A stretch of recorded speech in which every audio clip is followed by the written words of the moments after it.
Olá, eu sou o Marcos Valério XR e apesar de hoje ser o dia 5 de junho de 2021, o vídeo que eu vou subir aqui foi um Hangout, no tempo que ainda existiam os Hangouts do Google, né? Ocorrido em dezembro de 2015. Eu nem me lembro exatamente que dia foi. Eu recuperei esse vídeo que estava nos meus arquivos mais antigos. Eu acho que é um tema de perpétuo interesse. Aproveitei que hoje eu consegui achar a mesma camisa e eu espero que vocês gostem aí desse debate que tem pela frente. Vamos prosseguir. Nosso convidado de hoje também, Marcos, boa noite. Boa noite. Bem, pessoal, meu nome é Marcos Valério XR, eu abrevio o meu sobrenome como XR, sou bastante conhecido por esse pequena sigla, e eu sou basicamente filósofo, uma pessoa extremamente interessada em mentalidades, em sistemas de pensamento, me interesso muito por religiões, por ideologias, e qualquer processo de pensamento que as pessoas depositem muita confiança e queiram utilizar para transformar o mundo, para fazer as coisas. Essas são as minhas principais fontes de interesse. Eu sou formado em filosofia, bacharel, sou também mestre em ética e filosofia política, e há muitos anos eu abordo temas variados também de criacionismo, evolucionismo e ideologias políticas em geral. E o que eu gostaria de fazer aqui hoje é basicamente pode ser considerado uma extensão da palestra que eu apresentei na UFRJ, que tinha o nome de As Mutações do Criacionismo, mas que eu mesmo falei que o nome não era muito bom, né?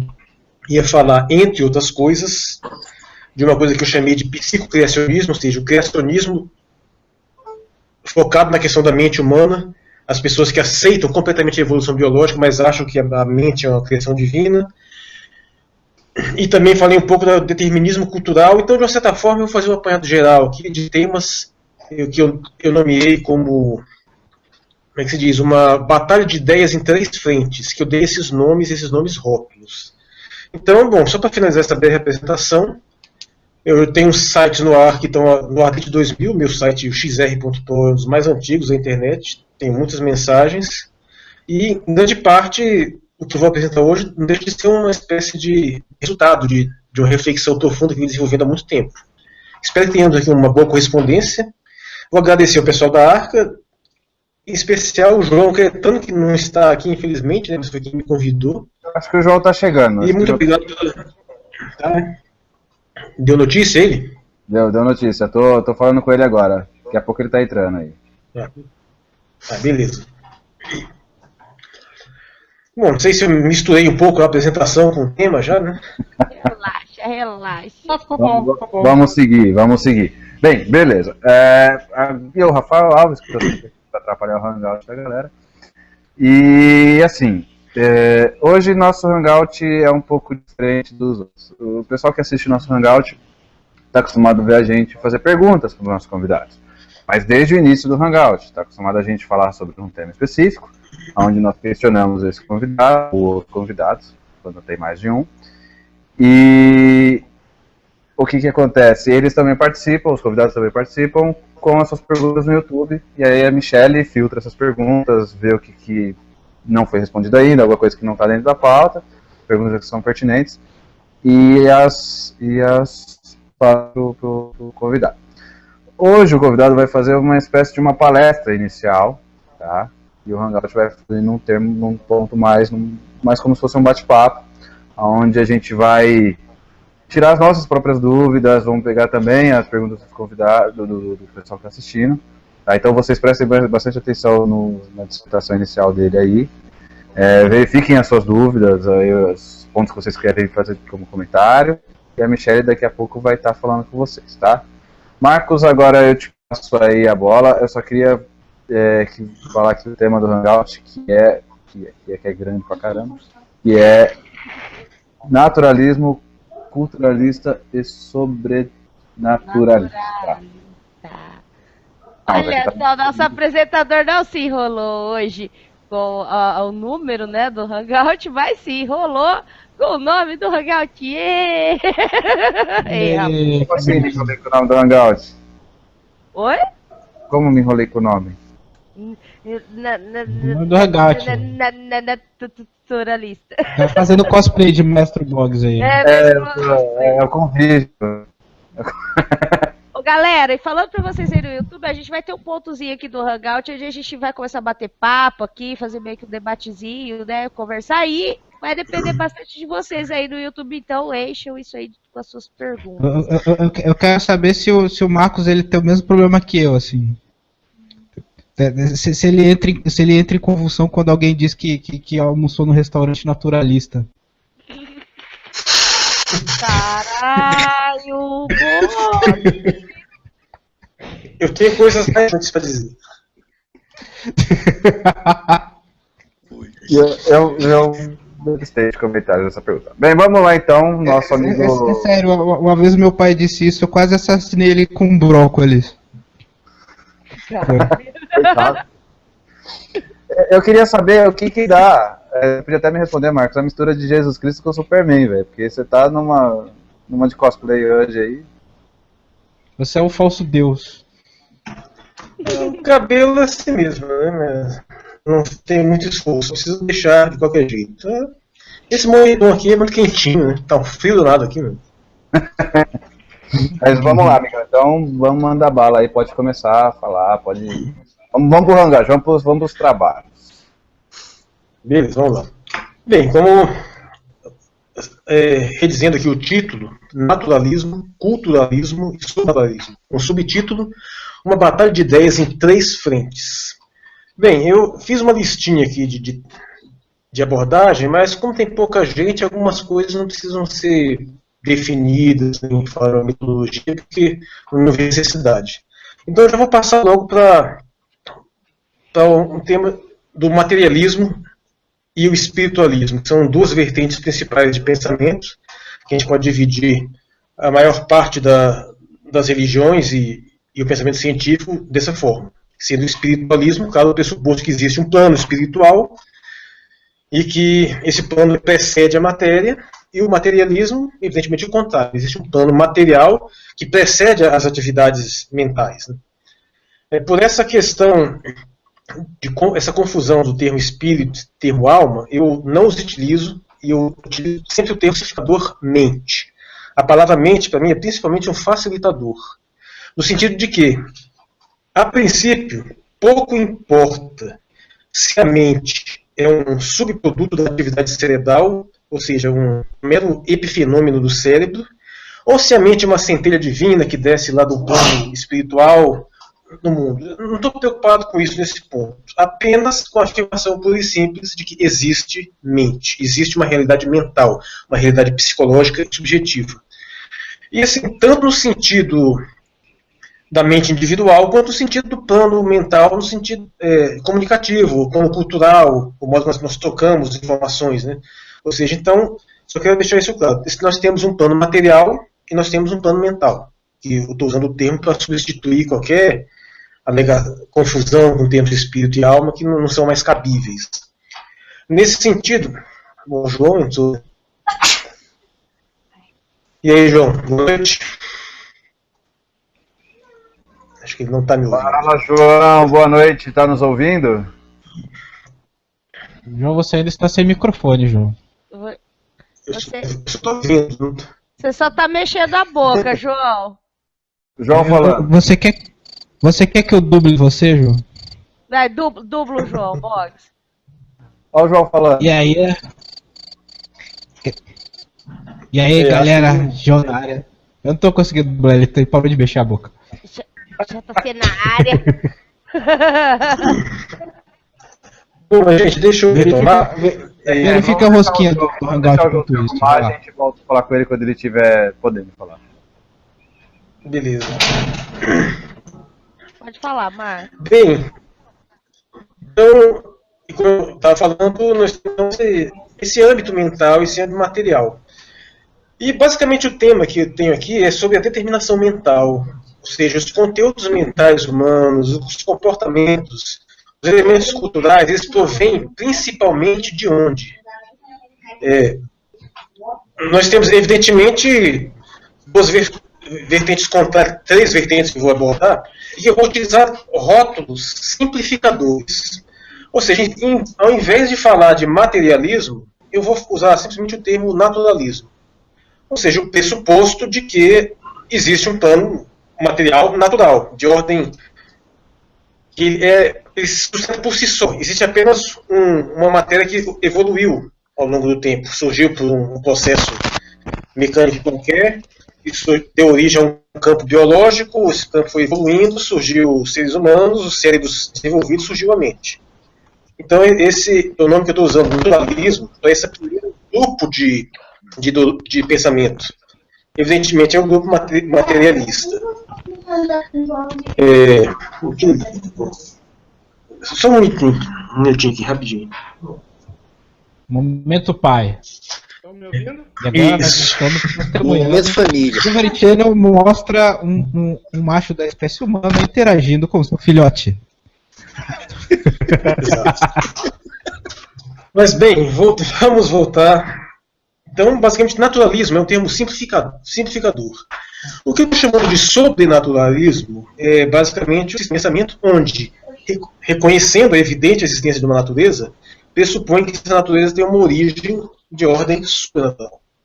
Então, isso vai agrupar, evidentemente, todas as religiões, todos os pensamentos místicos, o criacionismo, evidentemente o criacionismo. Portanto, temos então essa divisão básica entre um naturalismo e um sobrenaturalismo.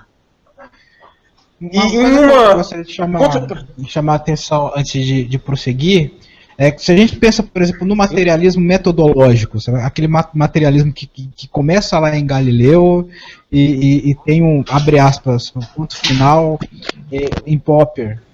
É bom lembrar que esse materialismo ele não entra necessariamente como uma negação à espiritualidade. Sabe? É basicamente o fato de que o campo da ciência ele advém de observar a natureza. Essa ideia de que o naturalismo ele necessariamente entra em contradição com o espiritualismo é muito moderna.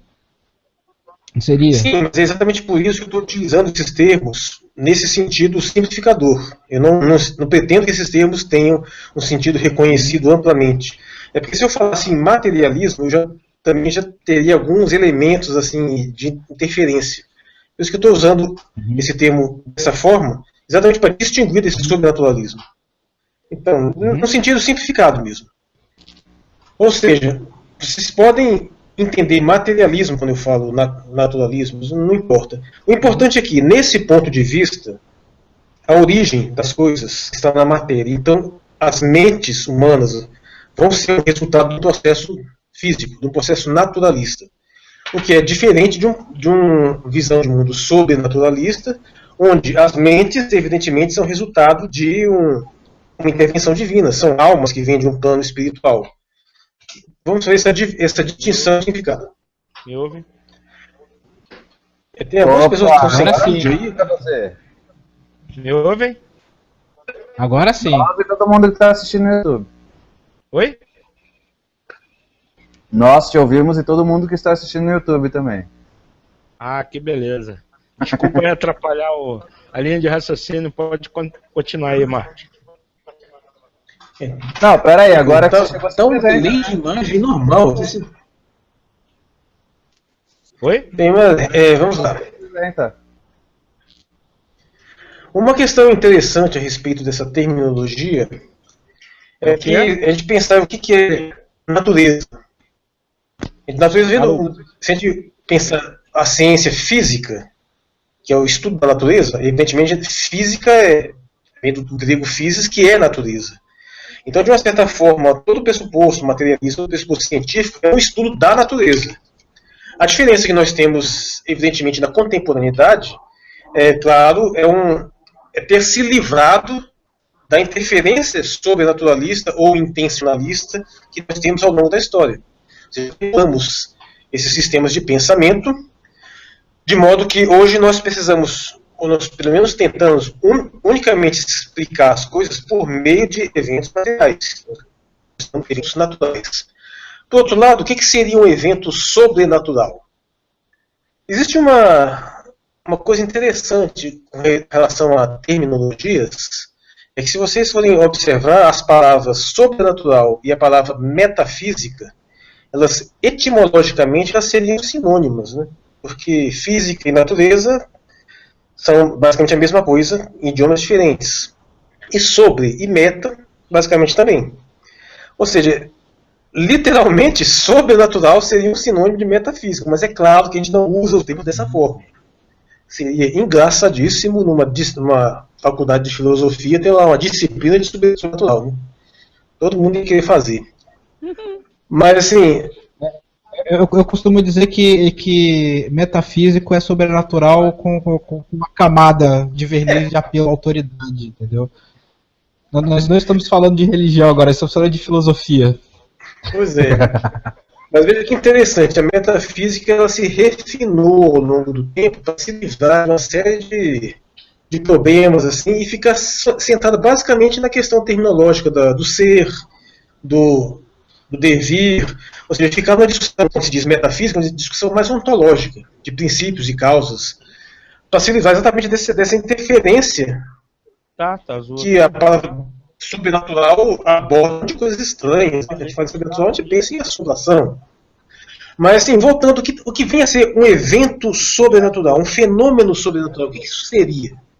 Eu já questionei um bocado de gente a esse respeito, inclusive pessoas religiosas, pessoas que acreditam no sobrenatural, e tem uma dificuldade muito grande de se conceituarem o que viria a ser, de fato, esse sobrenatural.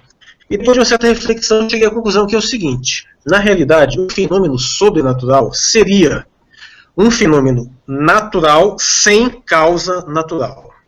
Ou seja, é um fenômeno que se manifesta fisicamente. É um milagre que a gente vê acontecer, um mar vermelho se abrindo, sei lá, ressuscitando. Mas a gente não conseguiria descobrir quais são as causas naturais daquele fenômeno. Então, isso poderiam se dar por uma intervenção de uma outra ordem. Mas Então, sendo assim, natural que existe, que acontece baseado numa causa natural. Não é só falta de informação para a gente poder definir ele como um fenômeno natural, em vez de classificar. Exato. Isso seria uma explicação. Se ele simplesmente for uma coisa que nos é misteriosa, mas apenas pela nossa ignorância, pela nossa incapacidade de conhecê-lo, evidentemente ele seria apenas um fenômeno natural ainda não identificado, não conhecido. Mas é evidente que os religiosos, os sobrenaturalistas, não pensam assim. Eles acreditam factualmente numa intervenção divina que está, por definição, fora da plena compreensão humana. É basicamente isso que o criacionista pensa. O criacionista pode levantar toda a validade do seu criacionismo científico lá, mas ele nunca vai negar que os princípios por trás da realidade natural são incognoscíveis. Ele admite que Deus é uma entidade incognoscível. Sendo assim, essa digressão toda foi para dizer o quê? Enquanto os naturalistas vão pressupor que a mente humana é o resultado de um processo de evolução material, os sobrenaturalistas vão evidentemente achar que a mente humana é uma intervenção de outra ordem, de uma ordem superior. Então nós temos a primeira dicotomia. Uns vão afirmar, principalmente por meio da evolução e preferencialmente, eu gosto de pensar em termos de psicologia evolutiva, psicologia evolucionista, que é o que mais me interessa recentemente. Os fenômenos mentais são resultados de um processo evolutivo. Ao passo que para o sobrenaturalista, não. Eles são resultado de uma intervenção divina, ainda que exista um processo evolutivo material. Isso ele pode até nem negar isso. O que eu me referi ao psicocriacionista seria aquele, como a Igreja Católica já fez, que assumiu a validade completa do processo evolutivo das descobertas científicas, não nega mais nada. Admite a teoria da evolução todinha, a não ser na alma humana. Ou seja, eles vão resguardar essa última lacuna de Deus. E isso aí nunca vão arredar pé, vocês não têm a menor dúvida. Até porque se eu fizesse, seria o fim da religiosidade, em qualquer grau. Então, para finalizando essa parte, nós temos então, com relação ao que gera a mente, o que determina a mente, duas vertentes iniciais básicas. Uma que vai dizer que a mente é resultado de um processo natural, e a outra vai dizer que é de uma intervenção de ordem sobrenatural. Ponto. E nesse meio tempo, o que eu estou chamando de culturalismo. Culturalismo é uma vertente já mais recente, que é originalmente de ordem naturalista, ou seja, via de regra, esses culturalistas não estão aceitando conceitos sobrenaturais, conceitos religiosos, normalmente são bastante refratários, mas eles guardam uma posição para a determinação cultural muito mais centrada determinação mental muito mais centrada nesse universo cultural que depois de ter surgido, desenvolveu uma certa independência e uma capacidade de reformular até mesmo alguns elementos naturais. Então seria uma terceira via. Sem negar exatamente uma evolução natural das coisas, os culturalistas estariam propondo que os comportamentos humanos, os elementos mentais, são muito mais determinados no processo sinérgico cultural do que por uma direta influência de tradição material, de evolução material. Na realidade, a princípio, a diferença não parece muito grande, porque ninguém vai negar, nenhum naturalista vai negar que a cultura tem uma influência muito grande em determinar os conteúdos mentais humanos, determinar os comportamentos, a maneira como as coisas se desenvolveram. E isso aí é fora de dúvida. Mas, curiosamente, o que eu gosto de apontar é que os culturalistas reservam uma capacidade de causal para a cultura muito maior do que normalmente os naturalistas se sentem confortáveis para aceitar. Existem várias reflexões a esse respeito. A própria psicologia evolutiva surgiu, em grande parte, para contestar aquilo que se chama de modelo padrão das ciências sociais, né? Essa determinação cultural. Mas eu acho que a referência mais acessível é o livro do Steven Pinker, Tábula Rasa, que é um livro que eu acho que todo mundo deveria ler. É um livro fortíssimo. E ele delineia exatamente isso, usando 3 conceitos de tábula rasa, o conceito de fantasma da máquina, do bom selvagem, que são conceitos que eu acho que ficam um pouco confusos, mas a ideia geral é exatamente essa, de que a cultura tem um poder de determinação sobre os conteúdos mentais humanos praticamente total, a ponto de você ter a forte sensação de que o culturalista separou a cultura numa coisa que não é nem natural, nem sobrenatural, é uma coisa à parte, como se fosse uma terceira via. E é nesse sentido que eu chamo a atenção para uma batalha de ideias em 3 frentes. Né? Porque essas frentes têm coisas em comum, todas elas concordam em alguma coisa uma com a outra, e todas elas discordam de alguma coisa uma com a outra. O culturalista e o naturalista vão, evidentemente, discordar da influência sobrenatural. Eles estão juntos nessa. E vão reconhecer em algum ponto a determinação cultural. Mas depois eles se separam num grupo bastante antagônico, onde alguns acreditam fortemente na determinação cultural quase absoluta dos conteúdos mentais humanos, a ponto de defender coisas extremas, como, por exemplo, achar que existem quaisquer possibilidades de sociedades, de culturas. Isso já foi defendido de uma forma mais forte no começo do século XX, hoje está um pouco mais fraco, mas ainda é muito resistente. Ao passo que os naturalistas vão estar se aproximando mais das ciências e vão estar resguardando a importância da determinação, da tradição evolutiva ainda, da história evolutiva, que grande parte dos nossos comportamentos ainda são instanciados de forma inata pelo nosso hardware cerebral. Então, e em oposição, nós temos um sobrenaturalismo que, evidentemente, por um lado, vai ter uma similaridade com o naturalismo, sim. Que ambos admitem uma fortíssima influência da natureza de forma quase direta, com a diferença que o naturalista crê que a natureza é autossuficiente. O sobrenaturalista vai ter um pressuposto por trás desse processo natural. Mas, de certa forma, ambos vão concordar que a biologia tem um poder determinativo muito forte, muito maior que os culturalistas pensam. E, ao mesmo tempo, tanto culturalistas quanto sobrenaturalistas também vão concordar num ponto que é essa negação que, apesar de tudo, você não pode reduzir essa determinação mental apenas a um plano cultural, apenas um plano material. Eles vão ter uma outra coisa, sendo que o culturalista acha que essa outra coisa é a cultura. E eu passo que o sobrenaturalista acha que essa outra coisa tem uma origem divina. Mas tem um ponto em comum entre eles, que é uma certa imaterialidade das causas mentais. O sobrenaturalista uma via sobrenatural, e o culturalista por uma via que a cultura se retroalimenta a si mesma e consegue reproduzir e gerar novos fenômenos humanos, quase que a revelia dos fenômenos biológicos. Ou seja, então temos o que aí chama culturalismo, naturalismo, sobrenaturalismo. São 3 posições. Você pode imaginar um triângulo, nos quais uma sempre concorda com alguma coisa das outras e sempre discorda com alguma coisa. Fica fica uma disputa de três frentes que estão se degladiando nesse exato momento no campo sociopolítico. Aí, nessas horas, eu me volto a Adorno, né? Será que eles estão discutindo a realidade de suas matérias ou é uma disputa por poder? É uma disputa pelo monopólio da explicação? Você adiantou um ponto que eu já ia colocar daqui a pouco. É que em parte, sim, existe uma forte disputa política por trás. Relaxa, mas com uma diferença, uma diferença crucial. Em queimar a pauta. Na verdade, até agora ninguém queimou nada. Tá tudo previsto. Tudo. Eu não tô queimando nada aqui, não. É vapor. É vapor, não é fumaça. Ainda era, além do cigarrinho. Nossa! Ô Marcos, mas tira uma dúvida pra mim.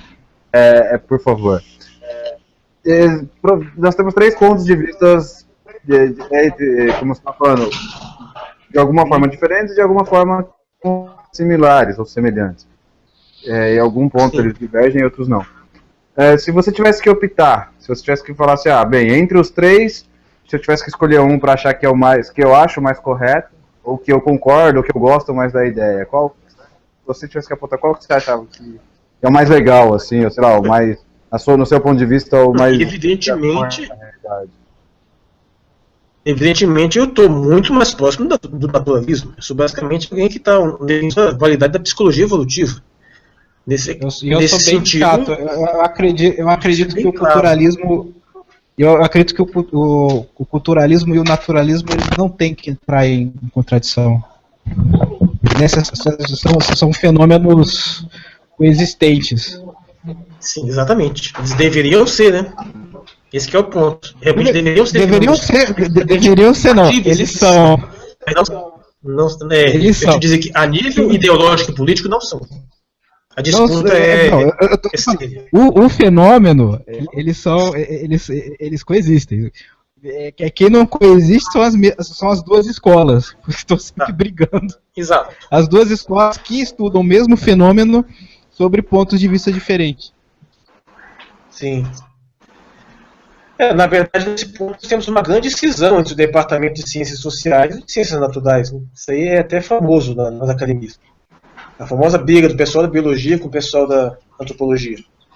Mas voltando um pouco a essa questão que você já levantou, a questão política, é um ponto interessante, porque evidentemente que a tradição religiosa tem um viés político fortíssimo.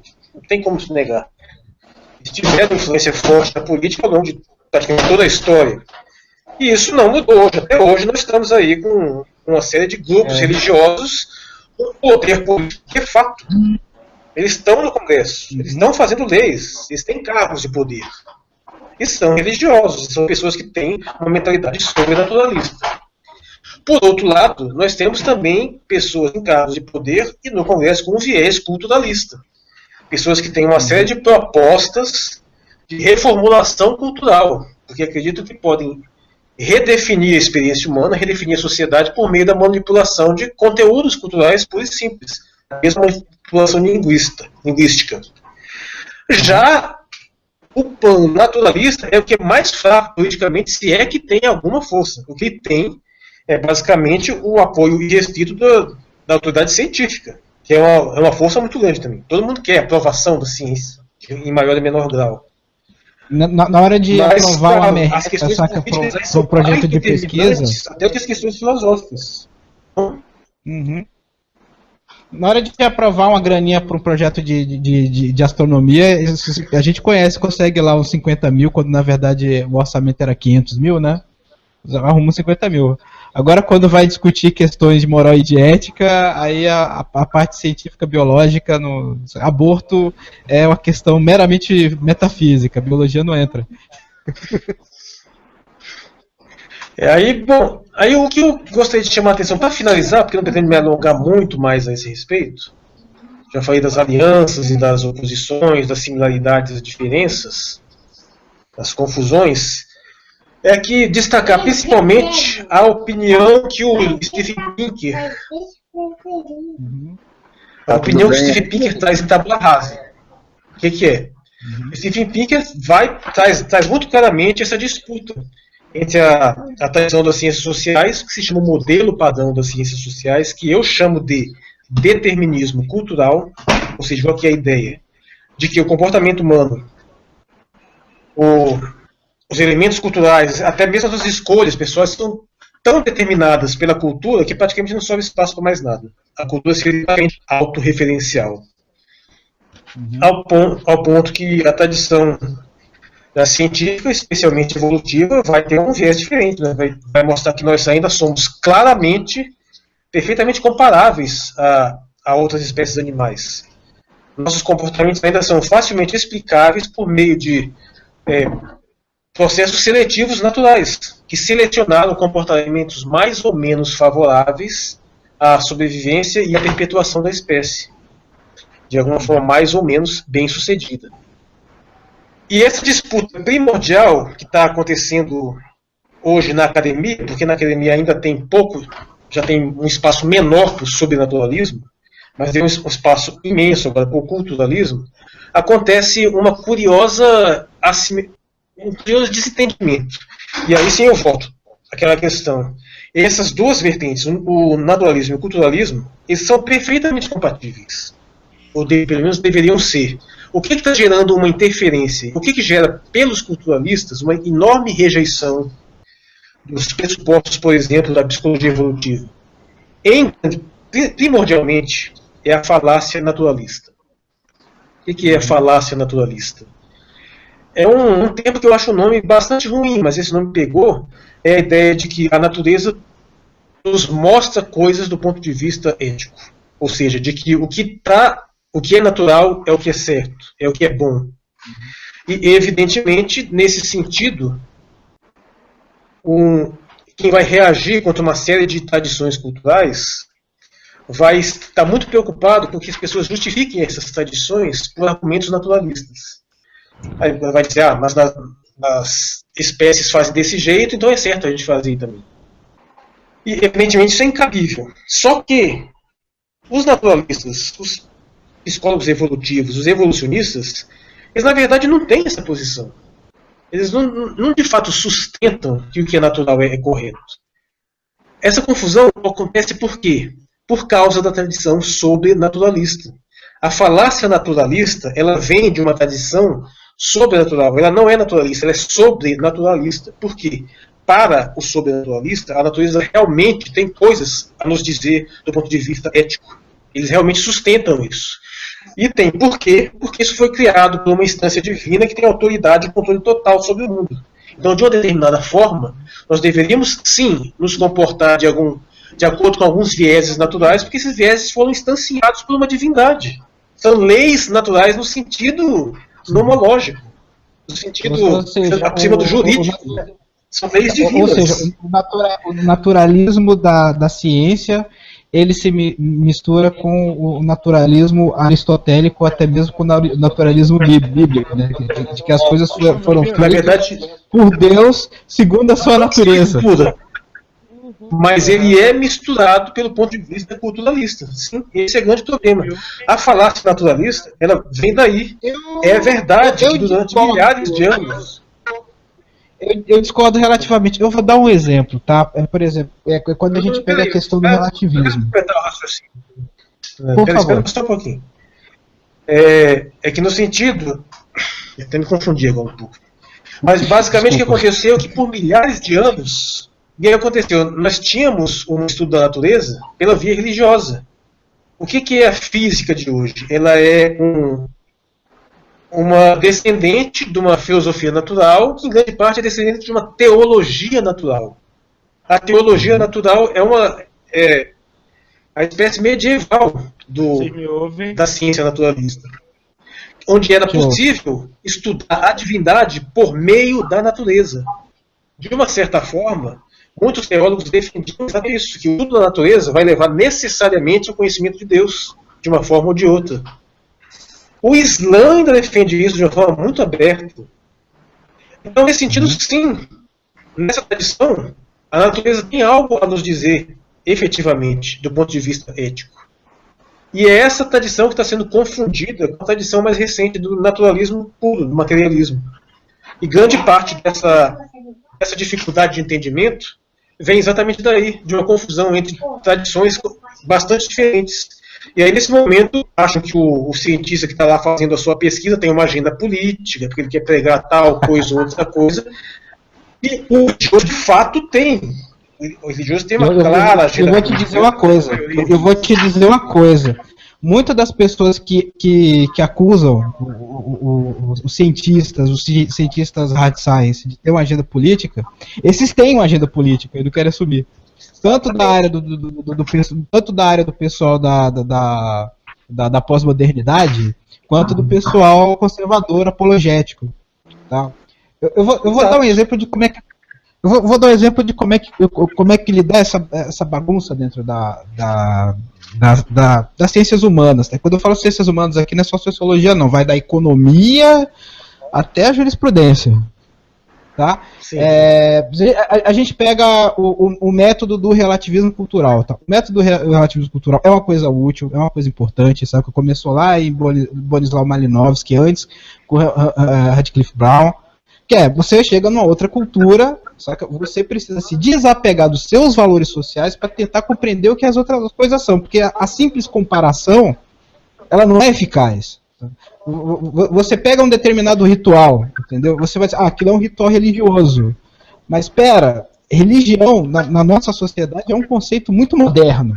A religião católica é muito diferente da religião budista, que é muito diferente de um ritual como o Kula, lá dos argonautas das ilhas do Pacífico Sul.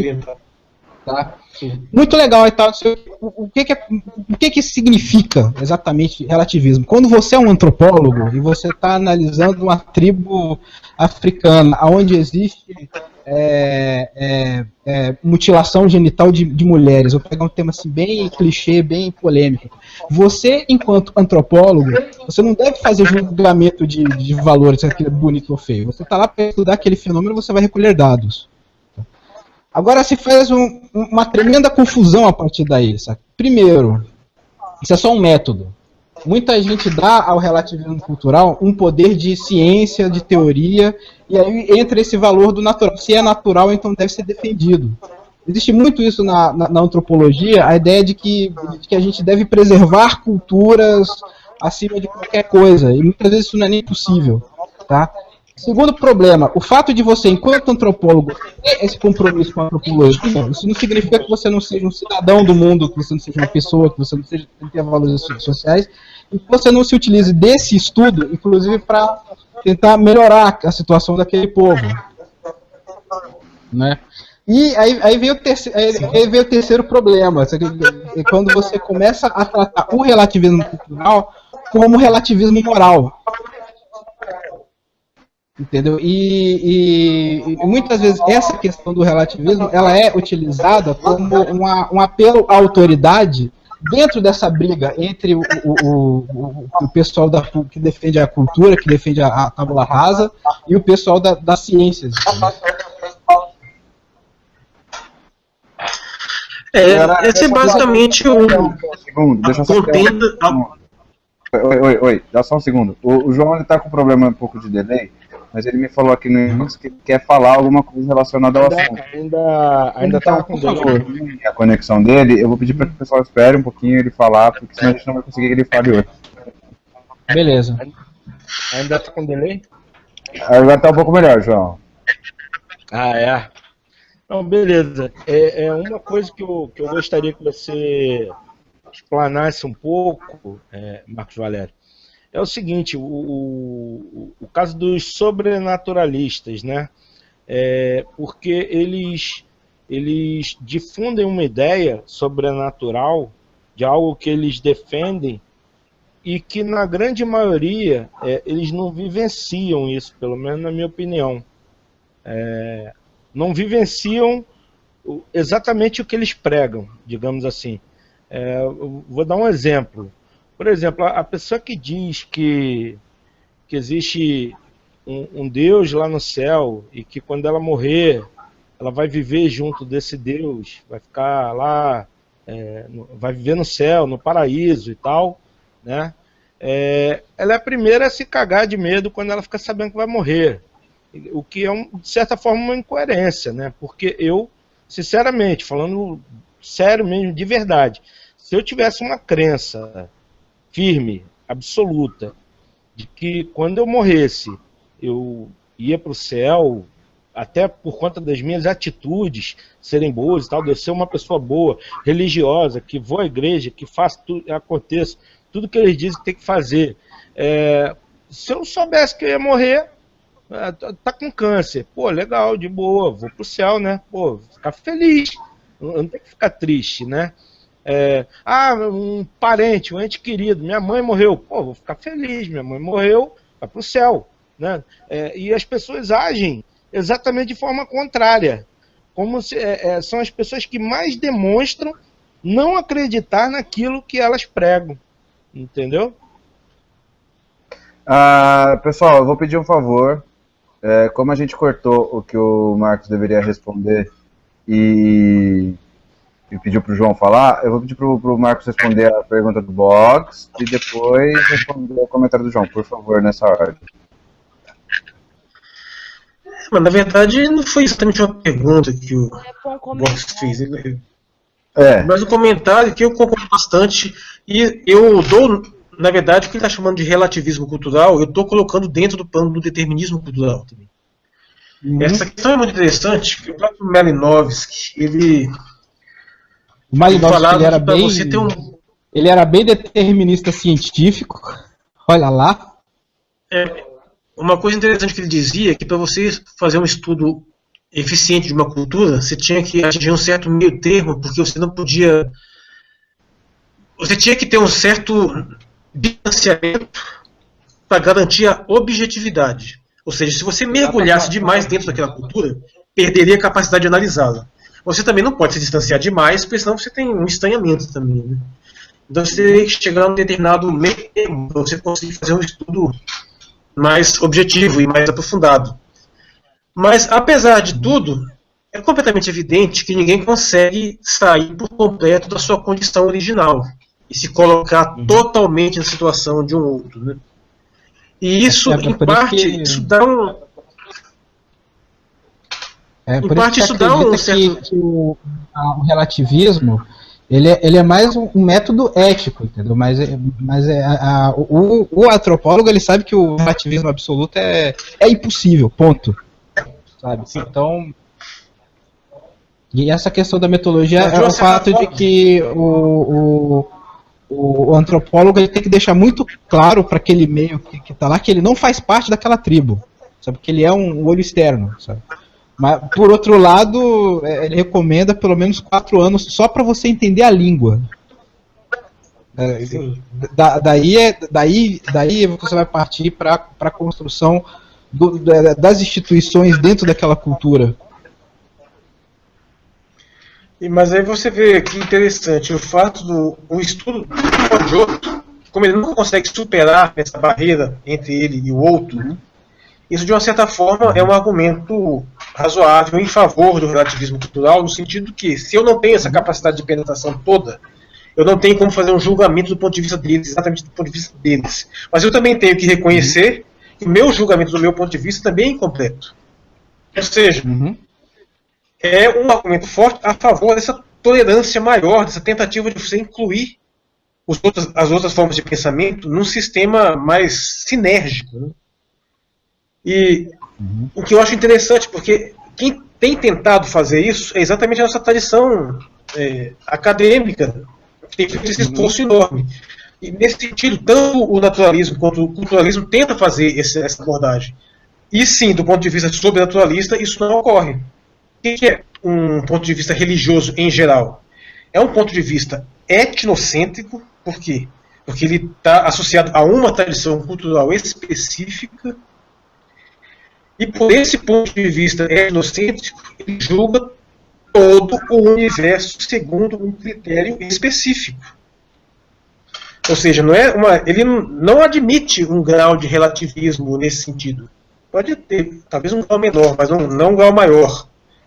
Então, esse é mais um argumento para que culturalistas e naturalistas deveriam fazer uma parceria mais produtiva, em vez de ficarem brigando entre si, né?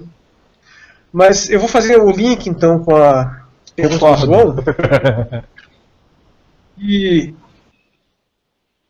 realmente existe uma série de pesquisas que sugerem exatamente isso, que as pessoas religiosas têm mais medo da morte do que as não religiosas. E na minha experiência pessoal, eu senti isso também em várias ocasiões. Eu tenho essa forte impressão. Se isso for mesmo válido, se puder aplicar isso à grande maioria dos religiosos, que é bem provável, isso diz basicamente duas coisas. Primeiro, a ineficiência do sistema religioso em si de realmente conseguir convencer profundamente os seus crentes. E nesse ponto eu acho que há alguns sistemas que são mais fortes do que outros. Me parece, por exemplo, que budistas têm uma aceitação melhor dessas questões. Assim, não vou fazer uma defesa disso, mas eu tenho essa sensação, pela minha experiência. Por outro lado, também mostra um pouco reforça a ideia da religião como um mero mecanismo de defesa ante o medo da inexistência, né? O apego à existência gerado que nós temos, essa perspectiva do não ser, de deixar de existir, ela tem algo de aterrorizante para a maioria das pessoas. E a religião sendo apenas uma forma de, entre as coisas, lidar com isso, mas isso mostra que ela de fato não consegue isso no seu grau mais elevado. Não só nesse ponto e em vários outros. Ou seja, embora saia um pouquinho do tópico, sim, eu concordo. Isso depõe fortemente contra a sinceridade da maioria dos crentes. Não vou dizer todos, né? Porque tem pessoas que realmente acreditam, como disse, já no meio do fogo, com toda a convicção. Nós temos esses casos. Não sei dizer se isso é graças a uma compreensão, uma vivência maior da sua religiosidade, ou se ele teria essa coragem mesmo que ele fosse um ateu. Não sei dizer. Eu tenho um insight muito forte de que, na realidade, a gente deve inverter aquilo que os religiosos muitos gostam de dizer, né? Que a religião torna as pessoas melhores, torna as pessoas isso ou aquilo. A minha tendência é achar o contrário, que pessoas com determinados perfis tendem a procurar mais religiões. Uma pessoa num ambiente muito violento, às vezes, se associar a uma religião é a única chance que ela tem de conseguir escapar um pouco daquela vida violenta. Você vê isso, por exemplo, nos lugares muito pobres, favelas. Eu penso até que chega a ser meio indiferente, entendeu? Porque, bom, como eu acredito muito em funcionalismo dentro das ciências sociais, justamente porque eu acho que ela casa muito mais com as ciências do que qualquer outra coisa, é importante se perguntar por que as pessoas acreditam em Deus. Existem vários perfis, né? As pessoas se moldam para entrar naquele grupo. Existem as pessoas que acreditam em Deus porque querem preencher esse vazio existencial, o que vai acontecer depois da morte, né? Existem pessoas que acreditam em Deus porque vem como uma motivação para fazer o bem, e existem pessoas que acreditam em Deus porque querem ser filho do dono, porque buscam em Deus, sério, porque buscam em Deus uma autoridade para sobrepor outras pessoas. Filho do dono. Então o que acontece? O que acontece? A instituição se molda a cada pessoa. Né? Você não tem um perfil. Você tem muitos cientistas que são crentes, que são cristãos, que estão devotos e estão absolutamente entregues à ciência. Porque a partir do momento que eu sou cientista, eu estou desempenhando o papel social de cientista, e eu não tenho medo de fazer engenharia reversa na obra de Deus, se Deus existe, não vai ter problema, não é nenhum pecado estudar o bóson de Higgs. E existem pessoas que são ateias e em nome de uma crendice absolutamente ideológica, elas não conseguem se entregar à ciência de uma maneira plena, sabe? Um papel social vive em conflito com o outro. Já parou para pensar nisso? Sim, e não sei se estão me ouvindo ainda. Só para complementar, tem esse lado que eu falei, que é da pessoa ficar tipo com medo de morrer e tal, né?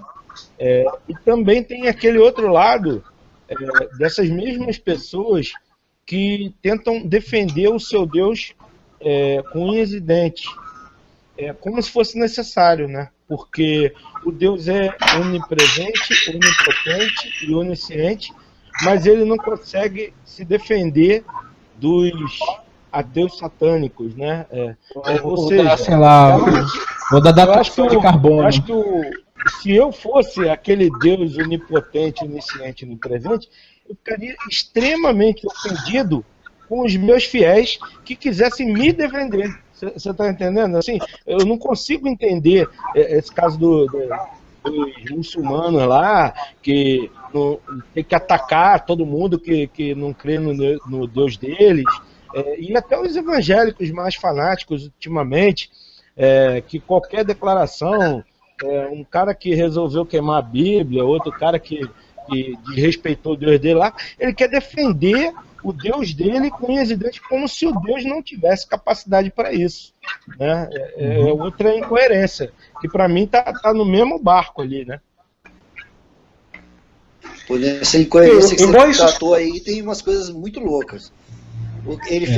Quando é necessário, eles apelam para liberdade religiosa, tolerância religiosa, mas quando querem, chutam imagens religiosas de outras religiões, quebram. Mas chutar a imagem religiosa, você só tá chutando, você só tá desrespeitando a estátua. Quando você queima a Bíblia, você tá desrespeitando a religião, você entendeu? Não, as pessoas confundem um pouco as coisas, né? Depende, as pessoas confundem. Por exemplo, uma coisa é eu comprar uma santinha, a santinha é minha, eu paguei com o meu dinheiro, eu estou na minha casa, eu pego essa santinha e quebro. É uma coisa, tá? Eu quebrei uma peça de gesso que eu comprei que não é nada, não é sagrado, não é objeto de culto, não é nada, entendeu? Outra coisa completamente diferente é uma pessoa invadir uma igreja, entendeu? E ir lá e quebrar a santa que está lá no altar. Claro. Entendeu? Isso daí é crime. Entendeu? Realmente vilipendiando um objeto de culto. Mas JC, o meu ponto, saca, foi inclusive fazer uma comparação entre essa pessoa que é fanática religiosa com uma pessoa que de repente tem uma conduta fanática política, sabe? Tá no meio acadêmico e é inclusive capaz de criar um conflito. Por exemplo, eu não vou aceitar que os resultados de uma pesquisa em neurologia envolvendo diferença de gênero porque ela é sexista. Entende meu ponto? Eu vou negar esse modelo, eu vou negar os resultados, as evidências científicas desse experimento, porque ele não vai de acordo com o meu materialismo dialético, por exemplo. Como tem pessoas que simplesmente negam a evolução. Parece estúpido, mas esse tipo de diálogo acontece muito dentro da academia, né, Marco? Acontece, mas você não vê ninguém negando a teoria da gravidade, né? Ninguém pula de um prédio achando que ela vai ser burlada em algum momento. Não dá ideia. Cuidado, velho. Vamos lá. Eu tenho muitas coisas a dizer.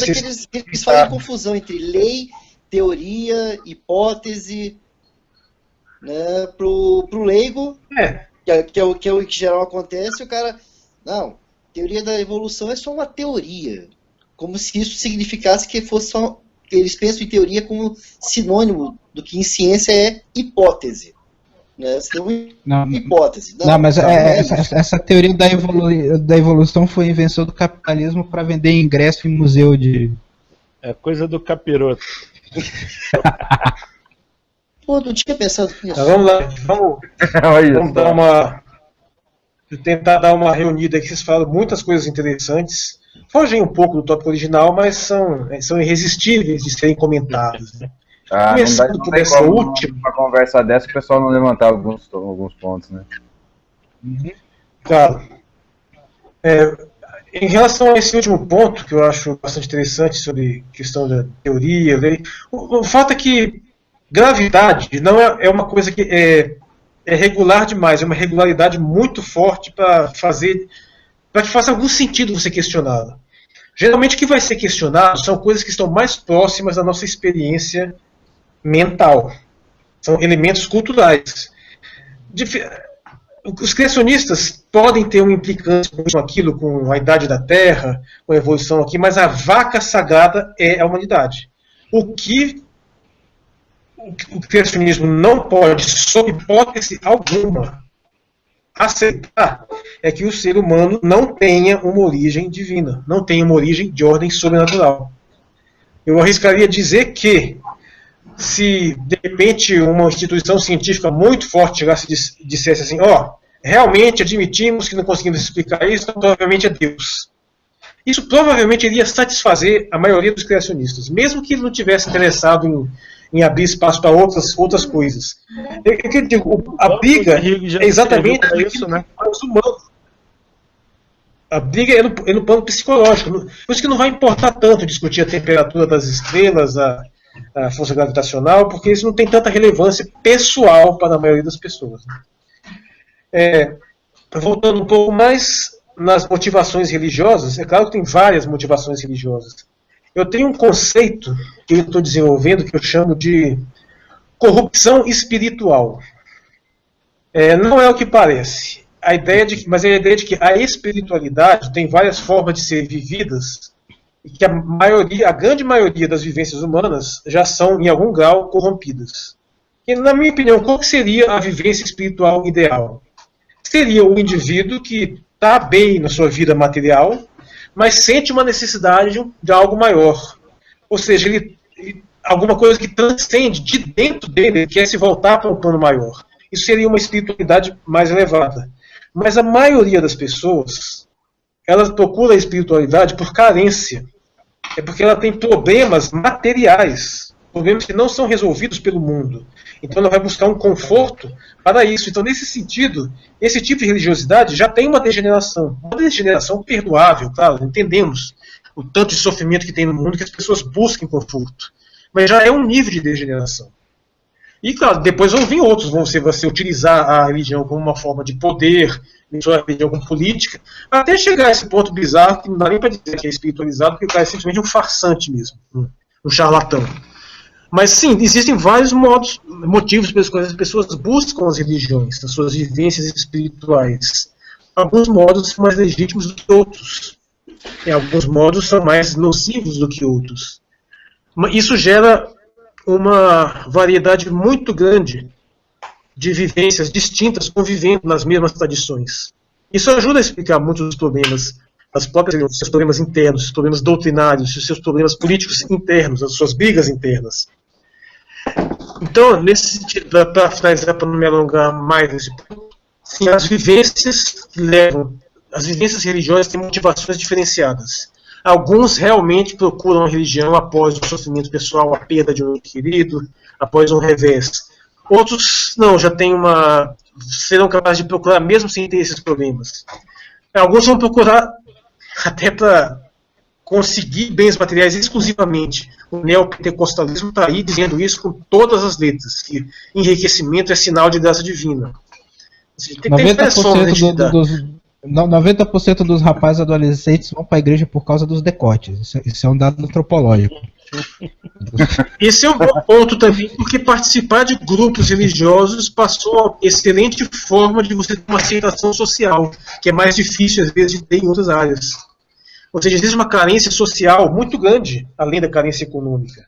Uma certa sensação de exclusão, de não pertencimento.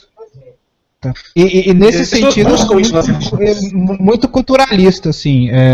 Eu acho que isso é uma variável bastante culturalista, né?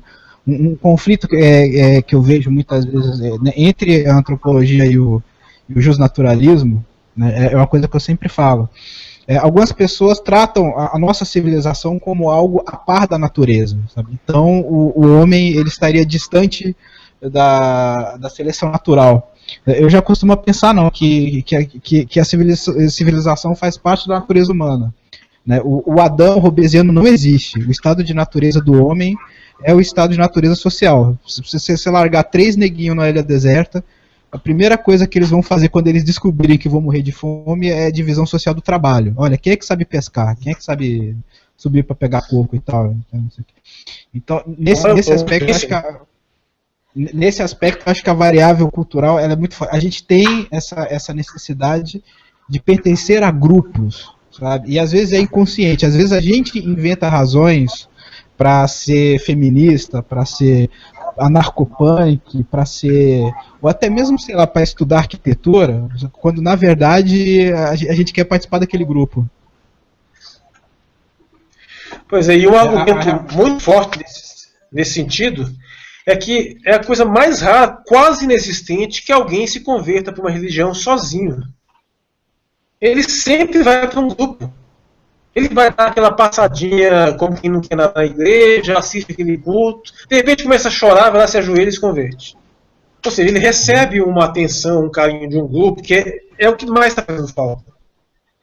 Aí você vê, apesar de eu já ter ouvido falar de algumas pessoas que declararam que se converteram sozinhos, por conta própria, mas a maioria esmagadora está precisando de um amparo social. Essa é aquela necessidade que você tem da pirâmide de Maslow, né? Você superou suas necessidades materiais, aí você vai ter necessidade de aceitação social. E dependendo do contexto social local, às vezes tem uma certa dificuldade as pessoas se integrarem nisso. E às vezes a religião oferece uma alternativa muito boa, né? Muito acolhedora. Eu tenho a tendência a acreditar.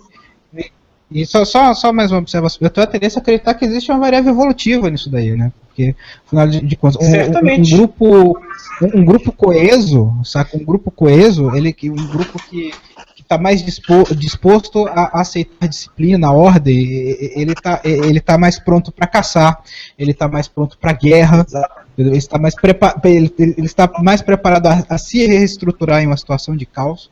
Eu acho que nesse ponto, isso é que é um ponto interessante. A gente tem uma coisa que digam, né? A gente tem uma coisa que é uma variável absolutamente cultural, sabe? Só que esse paradigma ele convive muito bem com um paradigma evolucionista. É por isso que eu não entendo essa cisão dentro da academia. Eu acho ela meio anacrônica. Não era para existir no século XXI. Pessoal, pois é, mas aí você vê que deixa só o Marcos encerrar esse ponto. Tá, depois que você encerrar, você só me avisa, Marcos, que eu preciso fazer uma coisinha rapidinha aqui do Hangout, tá? Mas termina aí. Ele está muito assanhado hoje. Mas você vê, mesmo essa questão cultural, ou seja, ela é resultado da união de grupos, né? E os grupos já estão presentes na natureza, mesmo entre os animais. Quer dizer, nós temos os animais sociais. E já se fez vários estudos a respeito das dinâmicas de grupo, inclusive estudo de estratégias evolutivas, né? Mais ou menos eficientes, onde você vê claramente que um grupo mais coeso, com maior solidariedade interna, ele tem mais chance de sobreviver. Uma solidariedade pode ser demonstrada, por exemplo, pelo modo como os animais se tratam uns aos outros, como os animais, às vezes, fazem um carinho um no outro, como se eles se organizam de uma ameaça. Ou seja, então, essa predisposição de se reunir em grupos já vem da natureza, da nossa história evolutiva. E a nossa cultura basicamente aperfeiçoou isso num grau mais elevado. Né? Mas sim, eu posso dar para encerrar se você precisar falar alguma coisa aí?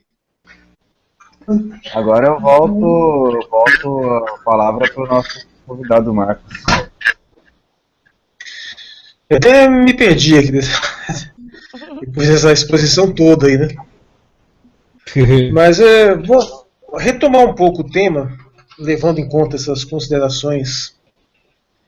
É que, bem, foi interessante ter levantado essa necessidade de pertencer a grupos. Porque grande parte dessa contenda atual que a gente tem é motivada por pessoas que estão tendo uma necessidade muito grande de pertencer a alguma coisa e então se reúnem em grupos ideológicos para lutar por causas que elas acreditam serem válidas. De uma certa forma, não está errado. Um passo além do puro e simples hedonismo, né, de simplesmente estar vivendo pelo prazer puro e simples, estar satisfeito com o seu pão e circo, mas não, uma pessoa que quer fazer alguma coisa a mais pelo mundo. Mas vejam só, da mesma forma como muitos religiosos se aproveitam da ingenuidade dos crentes para explorá-los e para utilizá-los como plataforma de poder, isso também está acontecendo com essas pessoas, nesses grupos culturais que lutam por causas, que lutam contra a desigualdade racial, lutam pela revolução socialista, lutam por causas de igualdade. Essas pessoas também têm uma necessidade muito grande de pertencer a algo maior, a pertencer a um projeto de vida que vai tornar alguma coisa melhor. Essas pessoas também são vulneráveis à manipulação. E elas têm sido largamente manipuladas por uma série de financiadores que, se aproveitando disso, acabam distorcendo essas causas e gerando uma série de problemas aí. Em grande parte está bastante associado a essa tensão que existe entre os culturalistas e os naturalistas. Porque, pelo meu ponto de vista, a gente evidentemente tem que admitir o poder causal da cultura. A gente tem que reconhecer que a cultura pode ser moldada, ela influencia grandemente, pode fazer coisas muito interessantes, e nós podemos aperfeiçoar a sociedade, nós podemos melhorar as coisas. Isso, para mim, é bastante pacífico. Mas nós não podemos perder de vista os fundamentos naturais, porque a cultura tem um grande poder de transformação, mas ela nunca pode se voltar contra a sua base natural, porque o resultado inevitável disso é sua autodestruição. É por isso que não existem tradições culturais suicidas, tradições culturais que pregaram a não revolução, elas simplesmente desapareceram.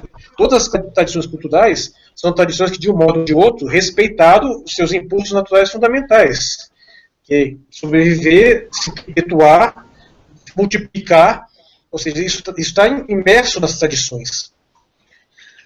Até o suicídio, ele é institucional. Até o suicídio, ele encontra uma forma de se institucionalizar dentro das culturas.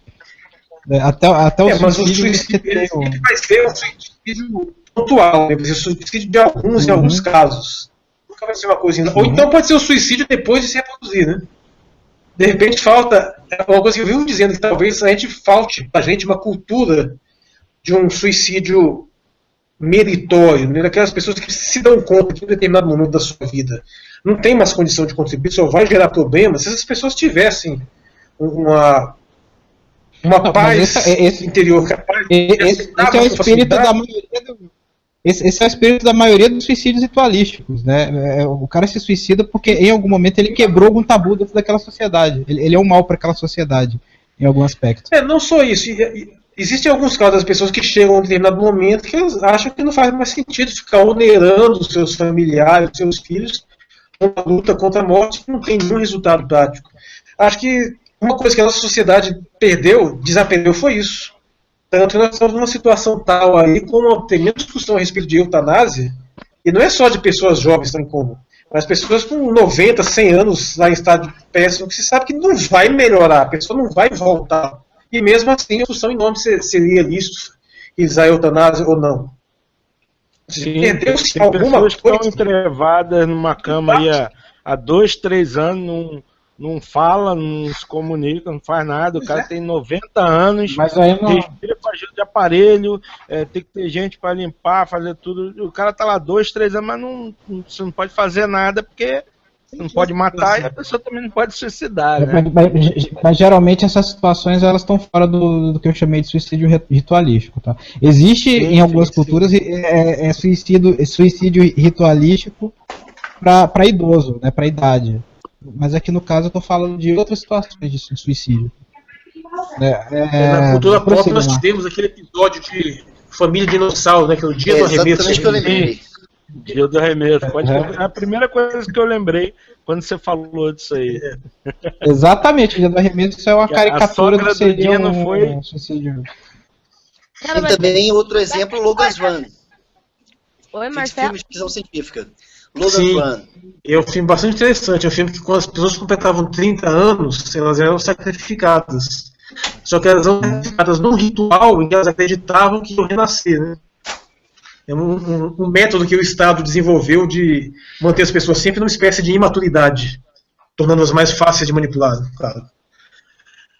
Mas bem, retomando aquela sociedade num estado viável, né? Porque teoricamente aquilo ali é um mundo pós-apocalíptico. Pois é. Mas o colega pediu para eu dar uma conclusão, porque o nosso horário já está avançado, e eu vou retomar um pouco o ponto e fazer um apelo às pessoas que tiverem interesse nessa questão de dizer isso, que, na verdade, essa tensão entre os culturalistas e os naturalistas, ela está largamente equivocada. Os naturalistas interpretam mal os esforços e o trabalho dos psicólogos evolutivos, por exemplo. Quando você lança um raciocínio com base em evolução, frequentemente esse raciocínio é acusado de estar querendo defender o status quo, de ser um raciocínio sexista, de ser um raciocínio racista, para estar querendo justificar tais ou tais coisas. Mas é aquele ponto, o cientista, ele tem um programa de pesquisa, pode até ter alguma influência política ou não, mas é perfeitamente possível, e na verdade, na maioria das vezes, o programa de pesquisa tem uma influência insignificante de questões políticas. O indivíduo muitas vezes está preocupado apenas em descobrir algo, em estudar, em compreender algo. E o ponto de vista culturalista, ele tende a achar, até por uma famosa frase de que o pessoal é político, tudo é politizado, de achar que todos os pressupostos, todas as intenções são sempre de ordem política. Que o cientista que está lá estudando a infame da música do Ozof, lá no estado, tem uma agenda política por trás para justificar alguma coisa. E com esse tipo de mentalidade, a gente vai ter muita dificuldade de organizar um sistema de pensamento mais esclarecido, que está sendo extremamente necessário para o desenvolvimento e a sanidade da nossa sociedade. E explicar para os culturalistas que falácia naturalista, no fundo, é uma falácia sobre naturalista, porque ela tende a confundir uma tradição científica materialista recente com uma tradição de ordem mais teológica milenar, que são coisas distintas. Existem algumas similaridades? Sim, existem similaridades inegáveis. E por quê? Porque tanto o naturalismo quanto o sobrenaturalismo, de certa forma, passam pela via da natureza. Passando por essa via da natureza, evidentemente vai ter coisas em comum. Por isso que eu chamo tanta atenção para essa oposição. Né? O ponto que mais interessante que eu gostaria de destacar é que uma das minhas preocupações mais antigas, desde que eu comecei a me envolver com coisas, eu tenho um texto de 1998, que já fala sobre isso, é que, influenciado em grande parte pelo Carl Sagan, né, é que uma sociedade com tecnologia extremamente avançada e pensando com vieses religiosos milenares é extremamente perigosa. Nós temos que ter muito cuidado com essa mistura da religião e da política, principalmente quando você tem acesso a descobertas científicas e a armas de destruição em massa. Você imagina uma potência como os Estados Unidos na mão de um governo essencialmente religioso. Um governo que está doido para o apocalipse, que diz que Jesus está voltando, diz que você não precisa nem se preocupar com questões ambientais porque o fim do mundo está próximo. E a tentação de acelerar esse fim do mundo?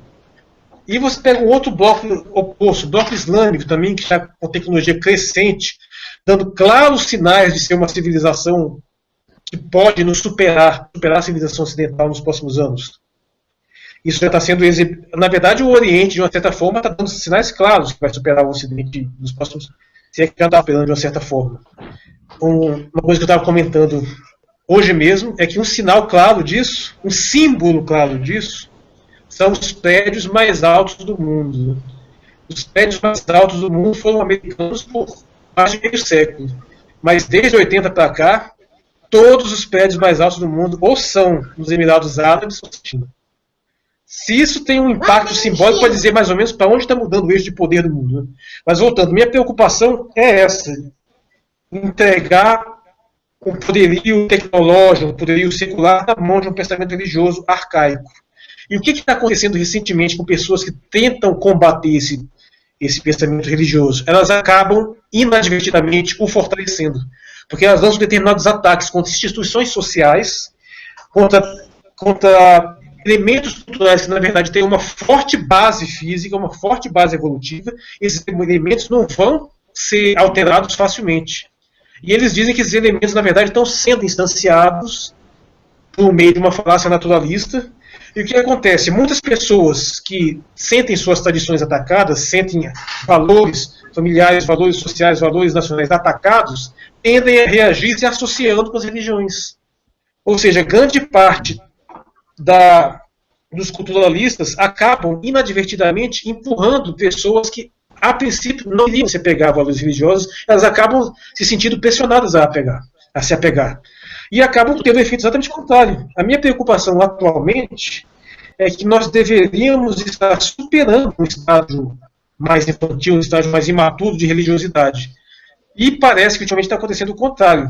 E esse movimento em direção a essa religiosidade, ele não está sendo uma coisa totalmente espontânea, mas está sendo uma reação a uma série de posturas equivocadas, que ao rejeitar tradições filosóficas, tradições científicas, acabam empurrando as pessoas na direção errada.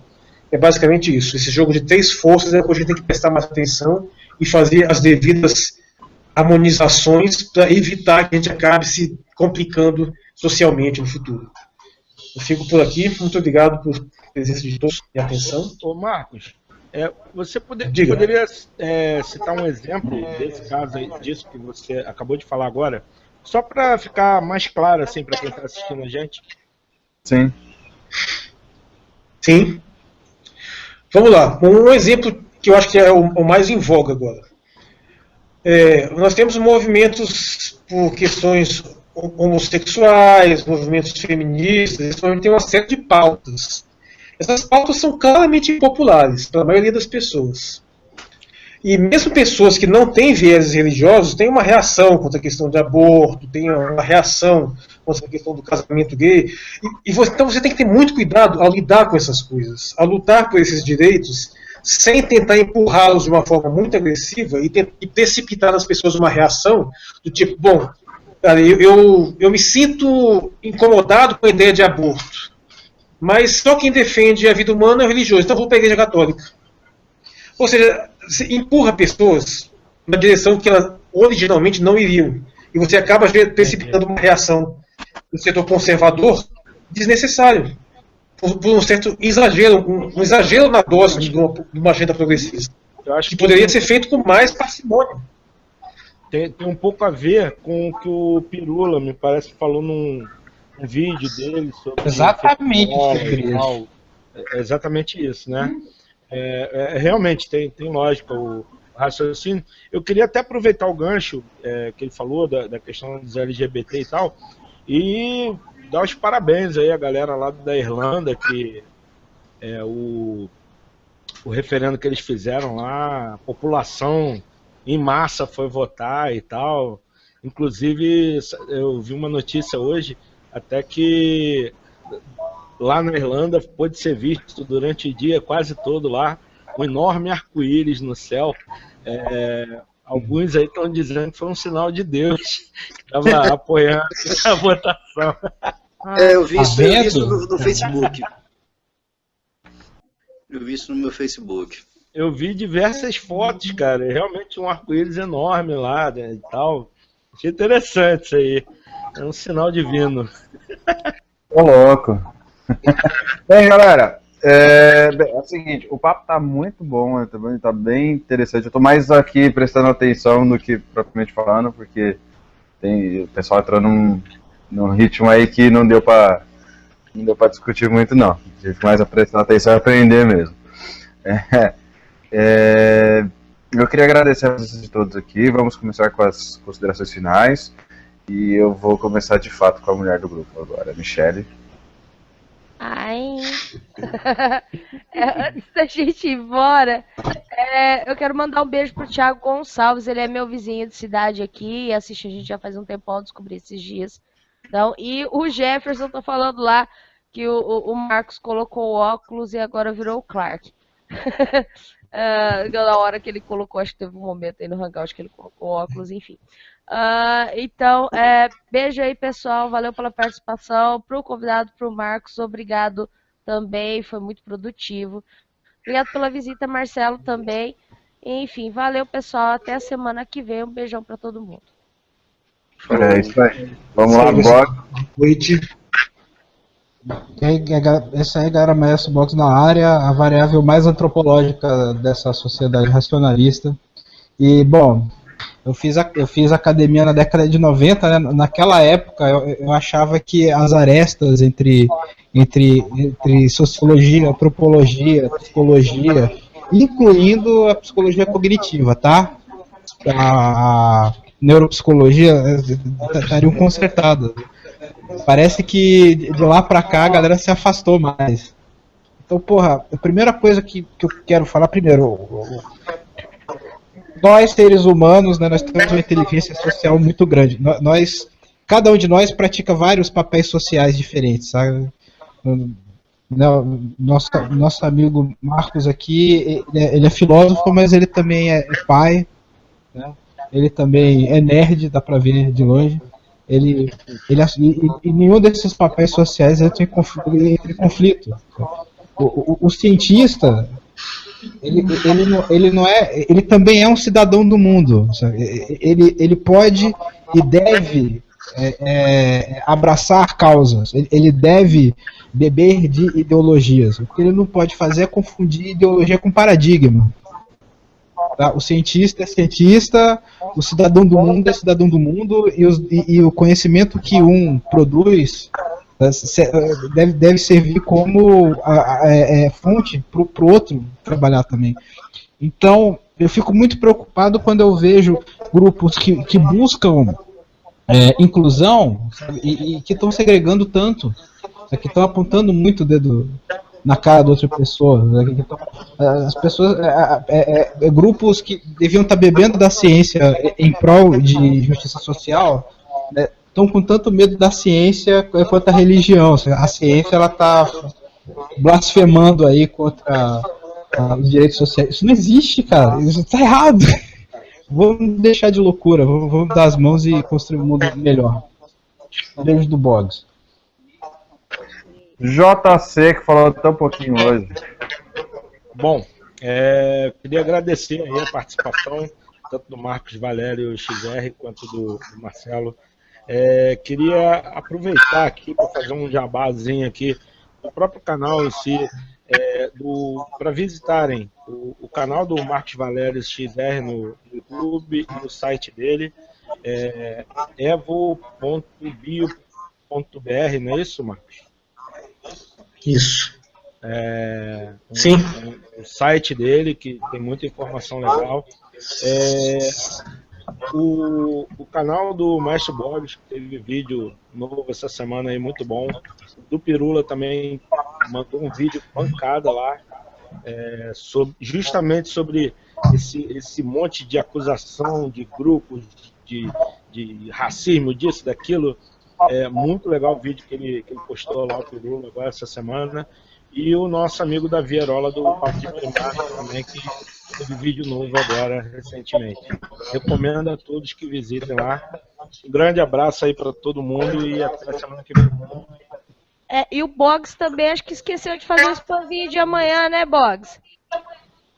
Amanhã a gente vai ter uma rave gay, lesbo, trans do marketing cultural na Groselha. Vai ter a Groselha das Loucas. Eu gostaria que todos participassem, tá? Com muita luz, muita purpurina e todo mundo fazendo a chuca antes de começar o hangout, viu? Obrigado de nada. Isso aí, galera. Vai lá. Marcelo? Bom, deixa eu ver se ainda estou ligado aqui no... Tá. Well, eu acabei não falando muita coisa, mas que era o Marcos mesmo que tinha o principal. Eu até tinha vontade de estender algumas coisas, mas ficava com receio de estender demais, que eu tenho sou muito prolixo. Mas eu achei interessante o que o Marcos colocou. Eu espero que a gente tenha mais vezes para discutir mais sobre isso.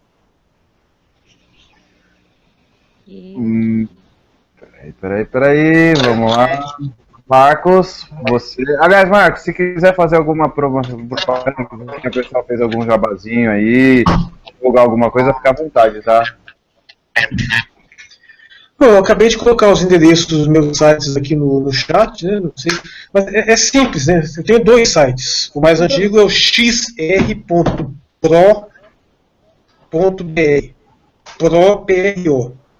E tem o evo.bio.br, que é especificamente voltado para a questão de criacionismo e evolucionismo. e onde eu tenho feito algumas adições recentes, inclusive eu acho que vou até colocar o link desse Hangout lá. Então eu também tenho a minha página no Facebook, quem quiser se associar é Marcos Valério XR, Marcos com U, eu sou fácil de achar. Se você digitar Marcos Valério XR no Google, tem muita referência a respeito, não é difícil. Tem meu canal no YouTube, que também é a mesma coisa, é só digitar esse nome que você acha. Então, eu agradeço mais uma vez, agradeço a João, eu tinha agradecido antes dele chegar, vou agradecer agora com ele aí, né? Opa. Por ter feito esse convite, até teve que insistir um pouco, né? E eu espero mesmo que tenha outras oportunidades de discutir tanto esse quanto outros temas correlatos. E boa noite a todos, muito obrigado.